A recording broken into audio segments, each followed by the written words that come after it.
Hi, you're on the Reddit Confessions channel. The candle was still burning when I walked into the bedroom. Vanilla and cedar, the same one she used to light when we celebrated things.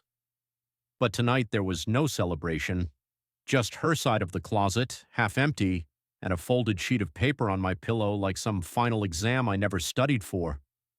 I didn't need to open it. I already knew what it said. The silence in the house wasn't peaceful, it was smug. An hour earlier, she stood in front of me in that oatmeal sweater she wears when she wants to look casual but calculated. She had her arms crossed, her voice cool like she'd rehearsed this. "It's not my job to fulfill your needs. Deal with it." No warning, no context. Just that, like I was being fired from my own marriage. I didn't shout. I didn't cry. I didn't even blink. I just tilted my head, swallowed something bitter, and replied, "Then it's not my job to pay for your wants." She raised an eyebrow, half surprised, half impressed. And without saying another word, she walked upstairs, zipped two bags shut, and left the front door wide open behind her. That was the last time she used her key. I didn't follow. I just sat on the couch, hands numb, heart doing that weird thing where it feels too loud but too slow at the same time. There was a wine glass in the sink, lipstick on the rim, not her shade, not her glass. That's when my stomach dropped. I opened the junk drawer, pulled out the old iPad she used for Pinterest recipes, and plugged it in. It still had her Apple ID logged in. The messages loaded faster than I expected. And what I read next, the photos, the dates, the language, made my knees go weak. Her workshop in Asheville was a weekend at a rental cabin. Her mentor was a 32-year-old rock climbing instructor named Ty, and her version of emotional healing looked an awful lot like full-blown cheating. But what really got me, she used my credit card for the trip. And this is just the beginning. What happened when I responded, not with rage, but with paperwork, passwords, and one brutal truth delivered over dinner, flipped everything she thought she had planned upside down. The next morning felt off before I even opened my eyes. There was no clinking of coffee mugs, no distant hum of her podcast playing while she journaled, just stillness. Like the house itself was holding its breath, waiting to see what I'd do next. I didn't. I stayed in bed longer than usual, staring at the ceiling fan spinning above me like it had all the answers. Eventually, I dragged myself into the kitchen. Her mug was still there, half full, sitting on the counter like it hadn't moved in hours. Then I saw it. A note stuck to the fridge, written in her handwriting but with a tone that didn't sound like her at all.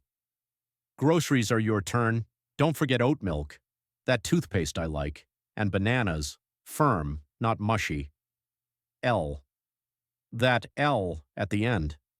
She hadn't signed anything like that since we were dating, and somehow that tiny detail shattered me more than last night's blowout. I stood there holding the note like it was a verdict. That's when I remembered the iPad. I hadn't finished going through everything. My hands were trembling a little as I picked it back up. I wasn't sure what I was hoping for. Maybe I thought I'd misunderstood something, that it wasn't betrayal, but some stupid emotional affair she didn't know how to end. But no, one of the messages was from just 3 days ago. From him, Ty. He sent her a picture of the same bananas. Yes, bananas. With the caption, "Firm enough for you yet?" And she replied, "Perfect. You know me too well." My knees nearly gave out. That stupid smug fruit just confirmed everything. She wasn't even trying to hide it. She was using shared routines, our inside jokes, our grocery system as props in whatever play she was putting on for this guy. I scrolled further. There was a list of dates to avoid. Weekends I'd be out at training conferences, dentist appointments she pretended to schedule but never did. All carefully coordinated to build a second life without me noticing. But I did notice. And now every moment in our house started to feel like a setup. The way she always insisted on handling the online banking, the push for separate bedrooms, for better sleep, even her sudden obsession with budgeting apps. All of it was just scaffolding for an exit plan she assumed I was too blind or too soft to see coming. But she underestimated one thing. A man who's been taken for granted long enough doesn't explode, he erodes. And when there's nothing left to lose, even the quietest man finds his voice. I wasn't going to confront her, not yet, not until I understood every angle. So I called in sick to work, locked the front door, and started printing bank statements, hotel invoices, screenshots of messages. I even pulled footage from our smart doorbell, the time she said she was at yoga, but a rideshare dropped her off in a red dress, heels in hand. Clearly not from a gym. I wasn't planning revenge. I was preparing clarity. Because the next time she told me it wasn't her job to fulfill my needs, I was going to show her what happens when I stop covering hers. I wasn't proud of what I did next, but pride wasn't something I had the luxury to carry anymore. I sat at the kitchen table, the same one we picked out together at that flea market in Nashville, and opened her old MacBook. It was still there on the bookshelf, right where she left it 6 months ago when she upgraded to something sleeker and lighter. She probably assumed I wouldn't know the password, but she forgot one thing. When you spend years setting up someone's devices, you remember patterns. Hers had always been some variation of our anniversary. It opened on the first try. My hands were sweaty, heart pounding harder than it should have been, considering I already had proof from her iPad. But something about digging into this computer felt different, more final. I knew once I looked, I couldn't unsee. And God, I was right. Her email was logged in. That part was easy. What wasn't easy was the folder titled Coaching Docs. I assumed it would be boring spreadsheets or client notes. Nope. It was worse. It was her plans, literal plans, for her new life. There were spreadsheets titled Post-Separation Budget, Solo Apartment Hunt, and one with a checklist that started with Find Affordable Attorney and ended with Keep Dorian calm until move out. She had been planning this for months, quietly, strategically. While eating dinner across from me, asking about my day, pretending to laugh at my stupid office stories. She wasn't just done with the relationship, she was managing my emotions like a liability. I was something to handle, a variable to neutralize, and maybe the most humiliating part? I had made it easy. I'd been so desperate to keep peace, to avoid drama, that I didn't see I was the only one still playing by marriage rules.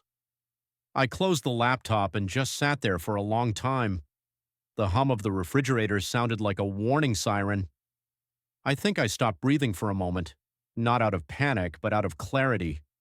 This wasn't some fluke. It wasn't a midlife spiral. It was a campaign. And yet she still had the nerve to text me that afternoon. Hey, did you get a chance to book my dentist appointment like we talked about? Like nothing had happened. Like I was still her assistant, not the man she was trying to replace. I stared at the message and felt something cold wash over me. I wasn't going to yell. I wasn't going to beg. I was done reacting. She wanted calm. She'd get calm, just not the kind she expected. So I responded just as casually. Sure, appointment booked. Also took care of something else for you. You'll see. I didn't send a follow-up. I wanted her imagination to do the work. Then I spent the rest of the night doing what she least expected. I started reclaiming my space. I moved her favorite cookbooks into a box, tossed the throw pillows she bought that I always hated, changed every password I had access to, removed her as a backup contact on all my financial accounts.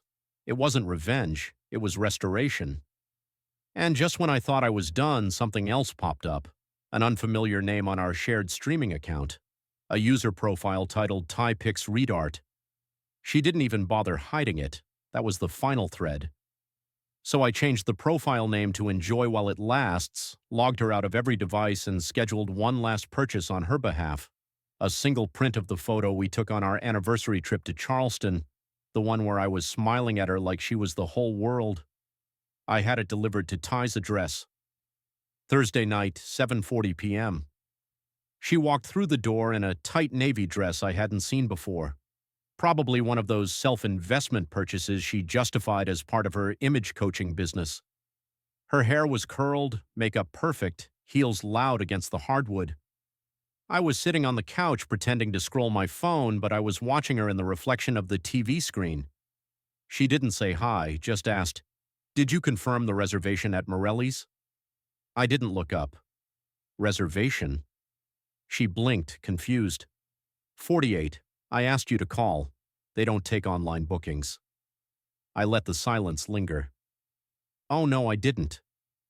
That's when she turned, annoyance flashing in her eyes. Dorian, I told you it was important. I needed that table. I shrugged. You said it wasn't your job to meet my needs. I figured it wasn't mine to meet yours. The room fell quiet. She stood there for a beat too long, probably wondering if I was quoting her back or if I genuinely didn't care. She pulled her phone out and started frantically dialing, pacing in circles, whispering something about a wait list. Her voice sounded urgent, embarrassed. I realized then that this dinner wasn't just some fancy meal. She wasn't going alone. She gave up after a few minutes, then slammed the phone down. Thanks for nothing, she muttered, heading toward the stairs. I waited exactly 30 seconds before standing up and walking to the kitchen. On the table was the envelope I'd been preparing for days, labeled in Sharpie, "Since I'm not your job." Inside were copies of her texts with Ty, hotel receipts, photos of her logging into his apartment building, and a spreadsheet of all my account changes. But the cherry on top, a printed list of every item she'd charged to my card over the past 3 months, with red highlights for anything that had nothing to do with our shared life, jewelry, train tickets, lingerie. I placed it on her pillow. 10 minutes later, she came down the stairs slowly, barefoot, her eyes a little wide, like maybe she already sensed something was off. I was standing by the front door with my keys in hand. She looked at me, puzzled. Where are you going? I smiled, but not the warm kind. Just remembered I made a reservation after all. Just one seat. Don't wait up. As I walked out, I heard her voice, small and uncertain for the first time in months. Dorian, what's going on? I didn't answer. I closed the door behind me gently, like you would when leaving a hotel room you know you'll never return to. I didn't have a dinner reservation. I drove to the lake, sat in my car, and just let the quiet hold me. Not to cry, not to scream, just to exist, alone, free.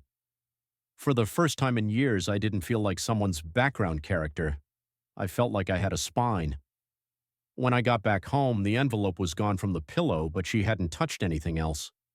She was in the kitchen staring at the fridge, her arms wrapped around herself like she was cold. She didn't say a word, and I didn't either. But the next day, she started playing nice, making coffee, asking how I slept, smiling like none of this happened. Which only meant one thing: she was afraid. She made eggs the next morning. I hadn't seen her cook breakfast in over a year. The last time she touched the skillet, she was complaining that kitchen work kills creativity. But there she was, standing barefoot, flipping overdone eggs, humming like we were starring in some delusional sitcom. I sat at the table quietly, watching her act like the last 2 nights hadn't shattered everything between us. The air was thick with the smell of desperation disguised as effort. She slid the plate in front of me with a forced smile. Over medium, just like you like. I stared at the food, then up at her. You haven't asked how my job's going in months. Why the sudden concern over eggs? Her smile faltered just slightly. Can't I do something nice? I didn't answer. She sat across from me, sipping orange juice and watching me like she was studying an animal in a cage, trying to gauge if it was going to bite. She knew something had shifted, and the worst part for her, she couldn't predict what I'd do next. She was always the unpredictable one.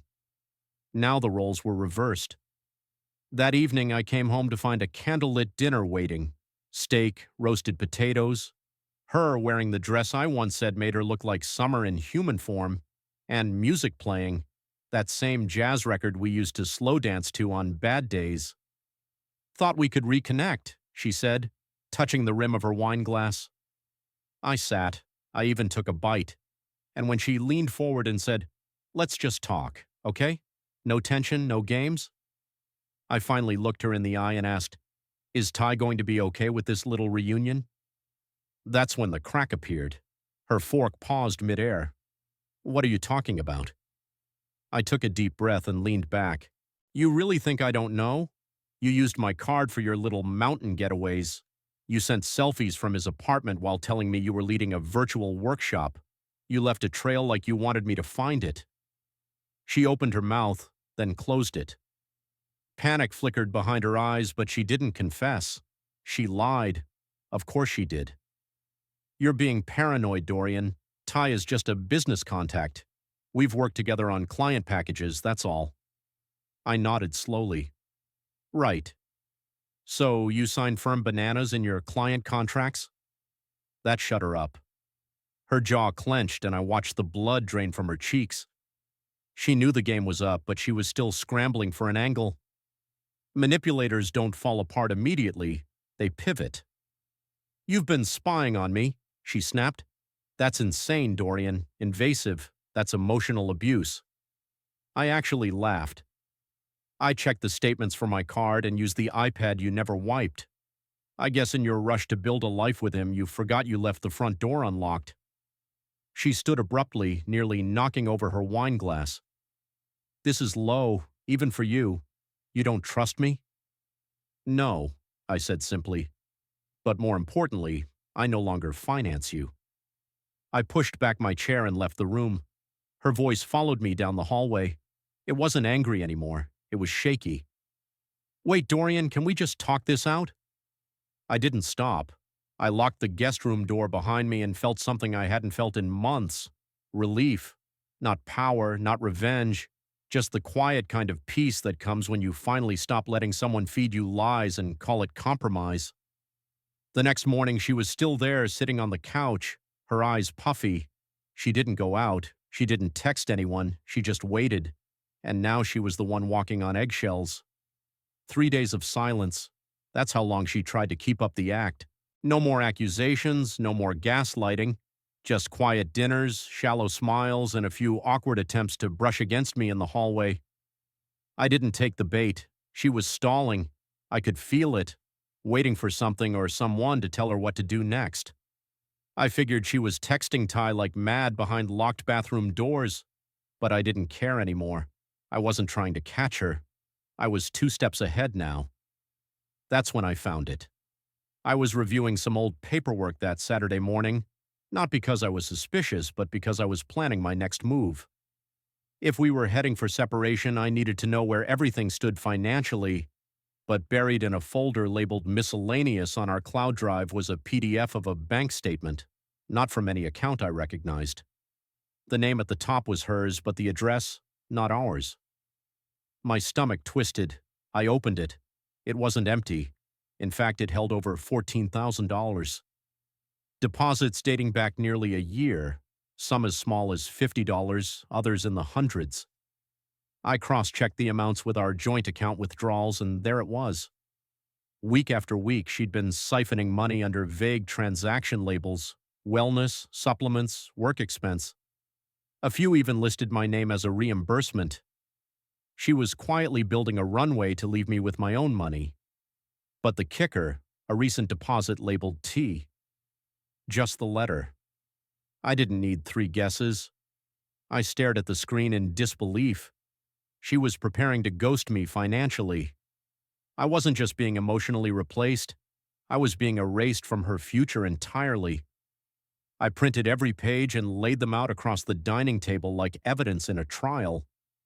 When she came downstairs, rubbing sleep from her eyes and holding her coffee like it was a shield, she froze the moment she saw it all. "What's this?" she asked, voice already defensive. "You tell me," I replied, not looking up. Funny how someone who claims to be broke has enough tucked away for a solo apartment and a few private getaways. She laughed, sharp and fake. "Are you seriously stalking my finances now? That's obsessive, Dorian." I stood up, walked toward her slowly, and handed her the final page, the one with the deposit from T. Her hand hesitated, her eyes darting between the paper and my face. That's when she knew I wasn't bluffing anymore. "Is this where you were going to run?" I asked. "Is this the part where you disappear and leave me holding the bill for the life you abandon?" She opened her mouth to respond, but didn't. For once, she had nothing ready. No clever deflection, no scripted outrage, just a long, shaky breath and a nervous shift of her feet. Then she tried the last trick in her book, tears. Dorian, I didn't know how to tell you. I felt so trapped. You were just distant. I thought maybe if I had something of my own, I could feel safe again. I didn't flinch. So your solution was to betray me, lie about everything, and hoard cash while using my card to fund spa weekends with your affair partner? Her lip quivered. She sat down, defeated. I didn't mean for it to go this far. But it did, I said coldly. And I'm not the fool you thought I'd be. I walked away, leaving her alone at the table, surrounded by evidence of her quiet exit plan. That night, I moved half the money from our remaining joint account into a new one under my name. Legal? Probably. Fair? Absolutely. She wanted independence. Now she'd get to experience it in full. It was supposed to be a normal morning. I made coffee, sat by the window with my laptop, and tried to focus on anything but her presence in the house. She was upstairs moving slowly, probably unsure if she should act like things were normal or keep her distance. We'd spoken only in clipped phrases since the financial reveal. No yelling, no tears, just cold, awkward neutrality, like two coworkers who secretly hated each other but still shared a cubicle. I told myself I was done looking. I had enough evidence, enough betrayal to walk away with my head up. But curiosity is a stubborn thing, and when you've been lied to for so long, it's hard to trust that you've really seen everything. So I opened her email. She always left it logged in on the desktop, probably assuming I'd never bother. The inbox was clean, too clean. A few promotional emails, one from her mom and a newsletter from a meditation app. Nothing about Ty, nothing incriminating. But then I checked her drafts. There was only one. No subject line, no recipient, just an open draft with a wall of text and a blinking cursor at the end. I don't know why I opened it. Maybe I was expecting another lie or half-truth. What I read instead made my stomach twist in a new, more unsettling way. It started casually enough. Ty, I know you're getting impatient. I'm trying, but it's not that simple. He's noticing things. She met me. He's not as clueless as I thought. He found the account and some of the texts.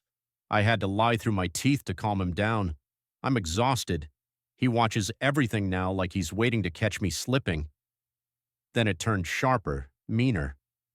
Honestly, I don't even like sleeping in the same house as him. He mopes around like a ghost. I can't even stand the way he breathes when he eats. It's like living with a beige wall that sulks. My chest tightened. I didn't think I could feel more humiliated. But reading those words written in private, not meant for manipulation or performance, was worse than any fight we'd had. This was raw, unfiltered. She hated me, not just the marriage, me. I'm working on getting access to his Roth. He never changed the old login. If I can pull a little from it before he locks me out, we'll have enough to cover the move. Just hang in. 2 more weeks, max. That was the final line. I froze. I couldn't even breathe for a moment. Not only was she plotting a physical exit, she was trying to drain my retirement. The money I'd been quietly building over the years, never touching, never even mentioning because it felt like the only thing that was really mine. She wanted to steal my future too. I didn't scream, I didn't cry. I simply selected the entire draft, copied it, and emailed it to myself. Then I closed the laptop and sat perfectly still for a while. Everything she'd hidden had finally been exposed, and none of it had come from her own mouth. Downstairs, I could hear her moving around again, humming tunelessly like she always did when she was nervous and trying to seem unbothered. She had no idea I'd seen it, no idea I knew her exact timeline, no idea I was already preparing for the end. She thought she controlled the story, so I went to my office, opened my own laptop, and made 2 calls, first to my bank, freezing the Roth immediately, then to an attorney I'd met once at a work seminar. I wasn't filing yet, not until I had every piece where it needed to be, but the game was over and I was going to end it with precision.